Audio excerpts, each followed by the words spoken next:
Hi friends, so இன்னைக்கு உங்களுக்கு video வந்து 4 ரெசிபி. இப்போ ரம்ஜான் வர்றதுனால சைனா கிராஸ் வந்து இது வந்து அகர் அகர்னு சொல்லுவாங்க. ஸோ இதை வச்சு புட்டிங் அதெல்லாம் நிறைய பேர் செய்வாங்க. அதனால ரம்ஜான் வர்றதுனால நான் உங்களுக்கு 4 சைனா கிராஸ் ரெசிபிஸ் வந்து காணிக்க போகிறேன். ஓகே, ஸோ சைனா கிராஸ்னால் என்னன்னு சொல்லிடுறேன். இதுக்கு பேர் வந்து கடல் பாசின்னு சொல்லுவாங்க, இல்லைன்னா அகர் அகர்னு சொல்லுவாங்க. ஸோ இது வந்து ஒரு வெஜிடேரியன் செட்டிங் ஏஜென்ட். ஸோ யூஸ்வலாக வந்து மஹிமா என்ன வேணும்?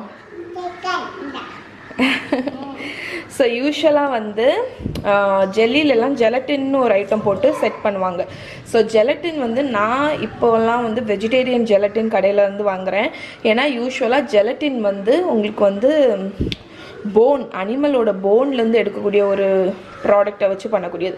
அதனால் கடையிலே வெஜிடேரியன் ஜெலட்டின் பவுடர்னு கிடைக்கும், அதுதான் நான் யூஸ் பண்ணுறேன். அதுக்கு பதில் நீங்கள் இப்போ நல்ல ஹெல்த்தியான ஒரு ஆப்ஷன் செட் பண்ணுறதுக்கு உள்ள ஆப்ஷன் வந்து சைனா கிராஸ். ஸோ இதை யூஸ் பண்ணி புட்டிங் எல்லாமே நீங்கள் செட் பண்ணிக்கலாம். இதை வச்சு 4 ரெசிபி என்னன்னு பார்த்துடலாம். 5 கிராம் கடல் பாசி தேவை. ஸோ இந்த பேக்கெட் வந்து 10 கிராம், அதனால் நான் வந்து பாதி பேக்கெட் போட்டிருக்கேன். ஸோ இது வந்து பவுடர் ஃபார்ம்லேயும் கிடைக்கும், ஆனால் நான் வந்து இந்த ஸ்ட்ரிப்ஸ் தான் யூஸ் பண்ணியிருக்கேன். ஓகே, ஸோ இப்போ இதில் வந்து ஒரு அரை கப் தண்ணி ஊற்றி சோக் பண்ண போகிறேன். ஸோ நான் இந்த சைனா கிராஸில் வந்து தண்ணி ஊற்றிருக்கேன். தண்ணி ஊற்றினோன்னா சாஃப்ட் ஆயிரும். ஓரளவுக்கு வார்ம் வாட்டர் கூட நீங்கள் ஊற்றிக்கலாம்.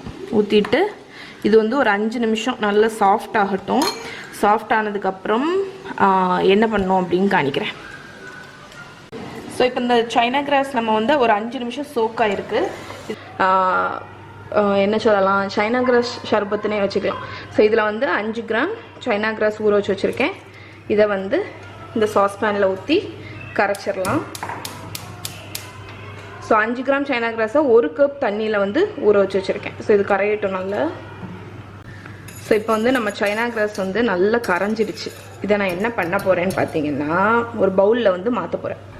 ஸோ நான் வந்து ஒரு பவுலில் வந்து மாற்றிட்டேன். இது அப்படியே ஃப்ரிட்ஜில் வச்சிடப்போகிறேன். இது ஃப்ரிட்ஜில் வச்சு இது செட் ஆகணும். செட் ஆனதுக்கப்புறம் இதை எப்படி யூஸ் பண்ணணும் அப்படிங்கிறத காணிக்கிறேன் உங்களுக்கு. ஸோ இதை ஃப்ரிட்ஜில் வச்சிடலாம் உங்களுக்கு. ஸோ நான் இந்த அகர் அகர் வந்து ஊற்றி வச்சுருந்தேன்ல, அது வந்து செட் ஆகிடுச்சு. ஸோ நான் என்ன பண்ண போகிறேன்னா, ஒரு ஃபோர்க்கை வச்சு இப்படி நல்லா அதை க்ரம்பிள் பண்ணி விட போகிறேன். உங்களுக்கு கஷ்டமாக தான் இருக்கும் ஃபஸ்ட்டு.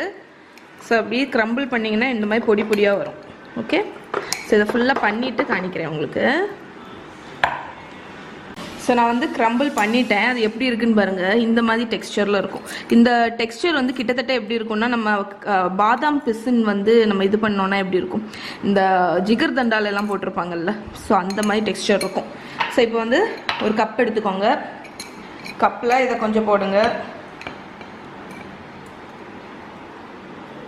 அதுக்கப்புறம் நன்னாரி சர்பத் கொஞ்சம் விடுங்க.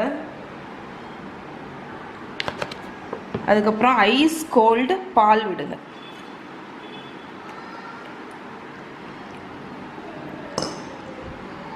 அவ்வளோதான், நம்மளோட சைனா கிராஸ் சர்பத், பால் சர்பத் ரெடி ஆயிடுச்சு.